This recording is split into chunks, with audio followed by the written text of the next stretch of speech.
Good morning, everybody. Welcome back to the farm. We got a busy day today. Dad and I are getting ready to go run off and dig a grave right now.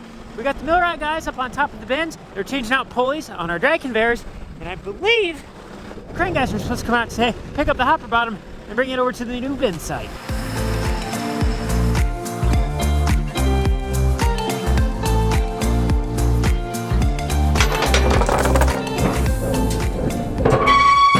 10 seconds into the day, and we already have a change of plans. Sounds like it's too windy for the crane guys to come move this, so we're gonna get postponed later into the week. Today's funeral is a little bit of a bittersweet moment because, well, we had another friend pass away.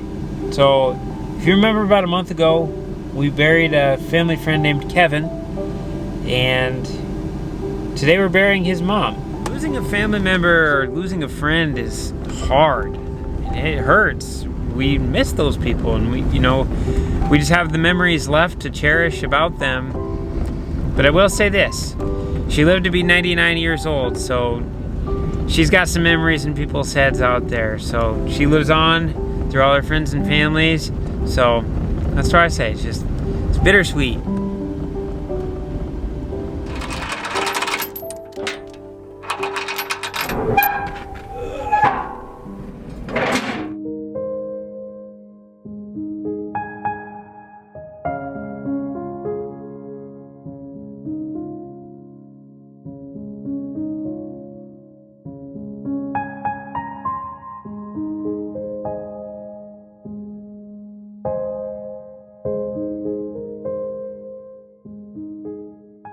Look at this! We got more fuel coming. I don't even have to go out after midnight because I lost my garden hose. Sounds like upon further investigation into the combine this morning. Sounds like we got a feeder house change, and we do. A feeder house change crooked.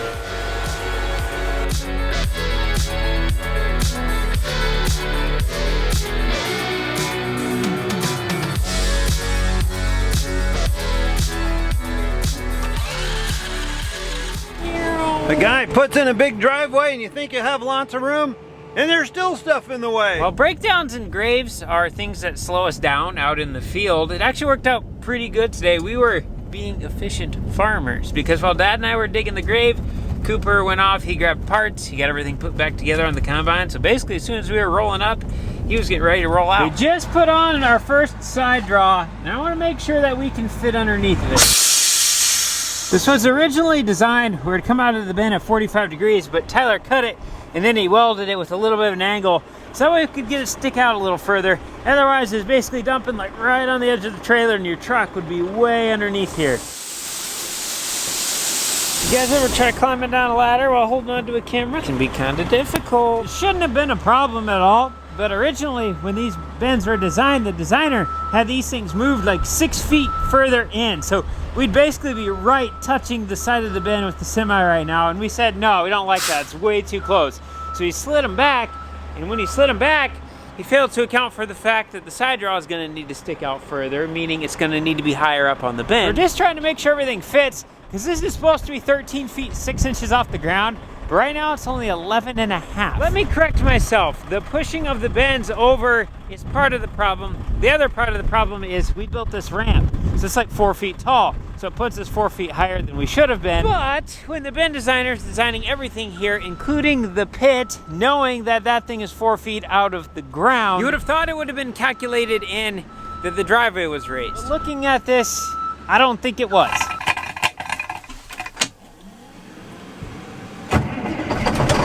Beep, beep, beep, beep, beep, beep, beep, beep, beep. 426 to logwood. Yep, this is 10-6 rubber duck. 10-4. Oh, why is that so loud? So our goal for today is to get this field done. There's about 70 acres left here. There's some big hills in the back there, a little chop here. It's gonna take a little longer back there, but hopefully we get this done yet tonight. That way we can hop across the road over to the Hanson farm. Dave has been kind of known to overspill a few of these trucks lately. I want to be a witness, so we might as well film it.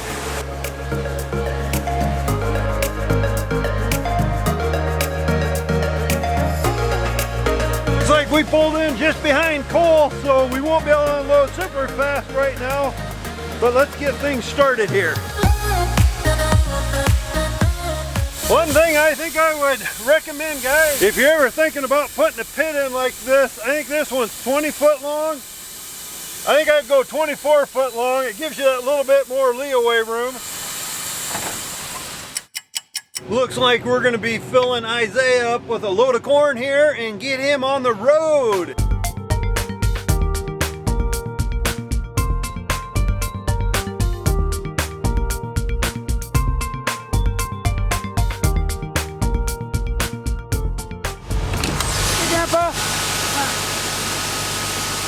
You want to go get the other cart? Yeah, we can go grab it. Were you eating pepperoni pizza? Dad, when you get down there, don't take the white semi yet, because I gotta grab my phone charger out of it. Hey, let's go! You wanna hurry it up? What is this, the 101? Guess Grandpa John's coming along today to show us how to run things. We got a little bit of a strange dynamic going on. We don't have Frank and Jody coming out. Dad is gonna be manning these two semis, so when he gets here with one, the other one will be full. He'll take off with it while we fill the other one. This is the farm we call West of Dad's, and we're at the back of it right now. It's a big old hill. It's basically chopped up into 3 small little fields. So we should be able to keep up with the manpower that we got tonight. But once we get across the road, those are big fields, then we'll need everybody. All right, you gonna teach me how to run this thing? I don't know how to drive a John Deere. Got the buddy seat ready for you. It's not quite a lazy boy, but No, better than the old Massey Fergusons we used to have, where you sat up in the corner and every time Dad would shift and didn't tell you, you'd smack your head against the window. So I have a flat spot on the back of my head. Yeah, that's what we like to see. It's a nice ear. Ooh, dog. My least favorite thing about this time of the year is that it gets dark so stinking early. It's only like 5:15 right now. Sorry, 5:33. Feels like it's 11 o'clock. Nom nom nom nom nom nom nom nom nom. Grain cart's really a relaxing job. What you gotta do is make sure when you get up to the semi, you're not too close, you're not too far away. Too close is your auger's hitting the trailer, and too far away is you're spilling corn on the ground. Other than that, you just make sure your throttle's all the way back, and then over on the left side, this yellow lever is our PTO shaft. We just turn it on really slow. We just rev up our RPMs a little bit, and then this first lever opens the slide gate on the auger. So you see that little pipe moving on top of the auger? We're gonna open it all the way to 6, which is all the way. And then now we should be dumping max capacity corn. When this cart's full, holds about 600 bushels. Semi holds 1,000, 1,100. So usually we just do 2 dumps of this, and then we end up filling the semi. Well, the grain cart that Neva's in, that's a 1,300 bushel cart. So you can fill the semi and then some. Now I got the front full, so we're just working our way to the back. We probably have 50 bushels left. I can already hear the difference in the cart, and I can feel it starting to shake a little bit. Keep an eye on that trailer. Shut the PTO off, slap her in gear, rev her up, and then we're good to go. I wanted to show you guys something that's kind of cool. We got a 12-row folding head this year. Folding meaning the ends fold up like Cooper's doing right now. In the past, for us to get from the field west of Dad's, right across the road over to the Hanson farm, we'd have to take our 20-foot head off because we couldn't get through this bridge. But now, thanks to the folding head, I don't even have to take it off. You just fold it up and cross. Oh, that is so slick. So slick.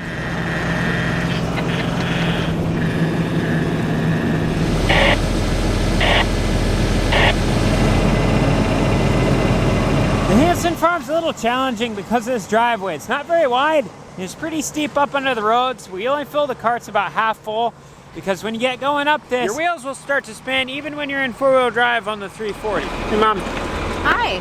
What you doing? See what you're doing? Brought you some food? Are you hungry? Sack lunch, heck yeah! Sounds like Cooper's having some issues with the yield monitor in the combine right now. Inside the combine, there's a sensor that the grain flows by.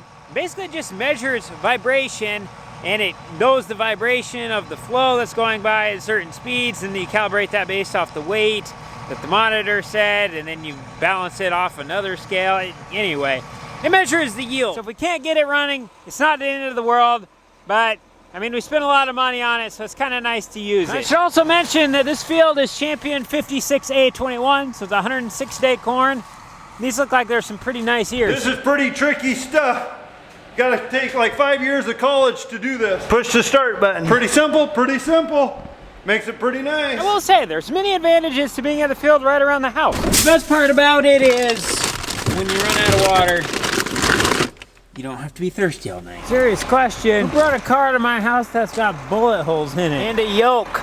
What the heck? No license plate. Well, that's an interesting exhaust. Plus 50 horsepower sticker. Another bullet hole.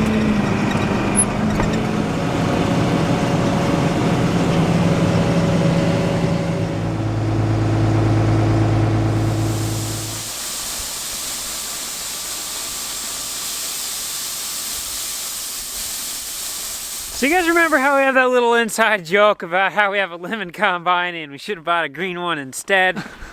What are you doing in here? Getting a green one, Dad? We getting a green one? I don't know. This big shaft that runs down the side of the combine is what runs the gearbox that runs the corn head. So right in the middle of it, there are two bearings. And those bearings bolt to this bracket. As we can see, we're missing a chunk of it. This is one of those cases we know what's broken, but we're trying to figure out what is causing this to break. Something like this, I mean, that just doesn't break for no reason. I got her now.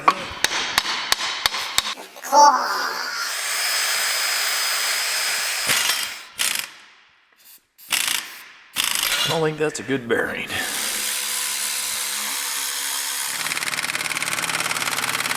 Welcome to farming, ladies and gentlemen. Sometimes that is just how it goes. We got everything apart. Cooper's gonna run off in the morning, see if he can go find some parts for that, get it back together.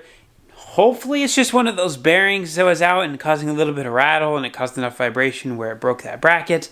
Otherwise, could be gearbox, hopefully not. We'll see. That's all I got for today. Thanks for watching, guys. We'll see you in the next one.